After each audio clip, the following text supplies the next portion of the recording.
So I just wanted to start off making sure we had the sort of the table set. So we all think of Clear as the company that gets you through airport security, but in fact it is a we know who you are company.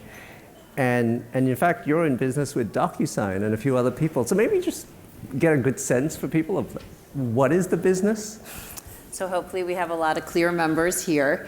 But our vision has always been to be a secure identity platform from the very start. So you are you and Clear secures you. That you enroll once and use in so many places to make experiences safer and easier physically and digitally. And you've seen transformation on the digital front, specifically in the last few years. So while we are best known in airports to strengthen security and create frictionless experiences, we are becoming much better known on the enterprise side. So to your point, DocuSign, of course you want to know who signs and sends the agreement. You want to know who they are and where they're from, or on LinkedIn or in Uber. We're doing more in workforce security. You want to keep North Koreans out of your critical infrastructure, which has become an increasing problem in the world that we live in. So can you talk a little bit more about sort of just the idea of how we are incredibly dependent at this point on sort of understand, we're in a much more distributed world, much more digital world, and in fact the systems that we use to verify people, show up at the office, do you look like your ID, and so on, those are sort of going by the wayside because people are logging in from anywhere. That is true. So I think the world has absolutely changed. And while we were talking, and it used to be a handshake in person, and maybe they weren't who they said they were, but you kind of thought they were.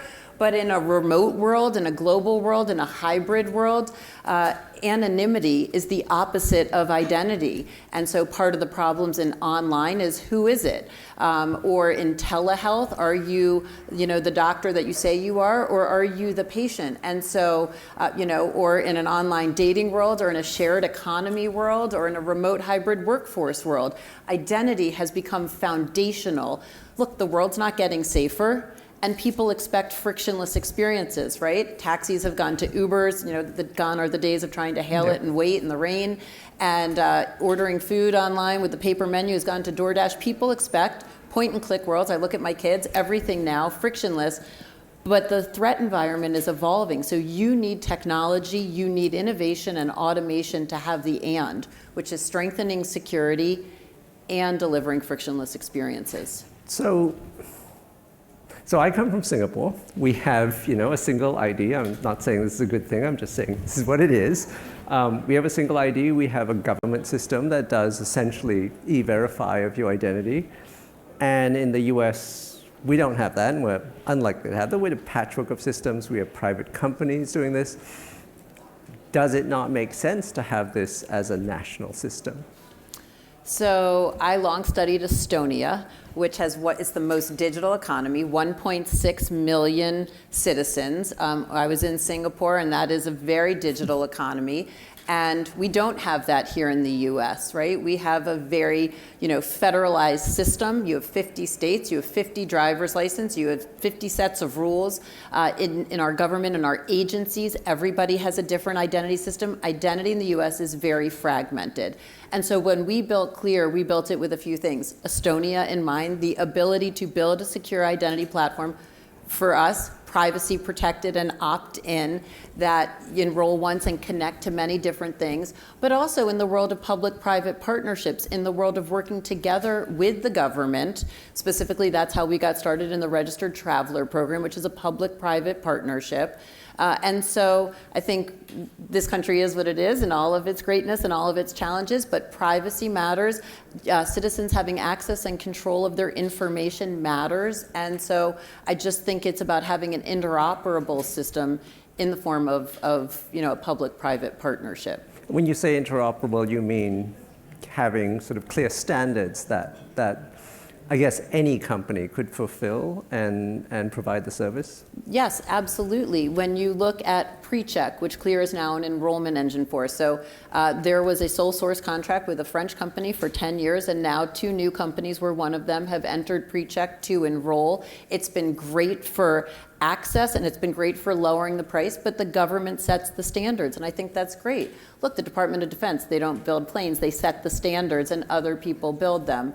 You look up in Canada, and CATSA sets the standards, and then private companies bring it to life. And so I absolutely, we have NIST here, which is our government standard setting body, specifically for biometrics. And so I think that absolutely standard setting is wonderful. And then the power of innovation in the private sector here in the US. We have the biggest market cap, greatest tech companies here in the US. And yet at the UN survey of e-governments, we weren't even in the top 18. So I think the need to partner to drive innovation on behalf of citizens, on behalf of security, and on behalf of the experience is such a huge opportunity here, and you just got to lean into it. So what takes us from 18 to, I don't know, 17? Not even 18, so how about 18? All right. So, I mean, what's needed from the government? What's your wish list look like?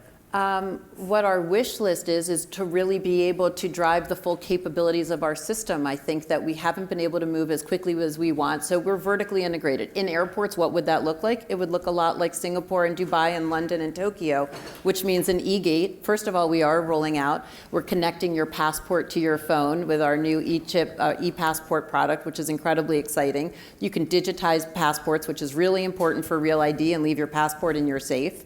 So that's a whole different opportunity set. But then you arrive in travel, and an e-gate opens with your boarding pass, and then an e-gate on the other side opens with your face. You are in the right place. You have a boarding pass with the right security screening, and in you go. That automated end-to-end experience saves at no cost to taxpayers, which is a little bit like a Tesla in that it's hardware, it's software based in a hardware shell. So you can continue to update the software as the world evolves. And so that is absolutely the vision in travel. And then outside of travel, it's about connecting to things like which we've just announced with Epic, connecting to your electronic health record, which is really important when you think of the ability to change our healthcare system. So there's opportunities, and I think it is about a public and private sector working together in harmony to move further faster. And I think private companies like Clear are willing to spend the money and not ask for the capital. So I'm just going to ask you to elaborate on one point, because I don't think people understand, I'm not sure I understood until we had this conversation, the whole difference between Clear and PreCheck. And you've explained it very well backstage. If you could just sort of, because you go to the airport, there's a line, there's Clear people, there's PreCheck people, and there's the rest of everybody else. What does it actually mean, Sure. and why are there so many different lanes and Sure. systems?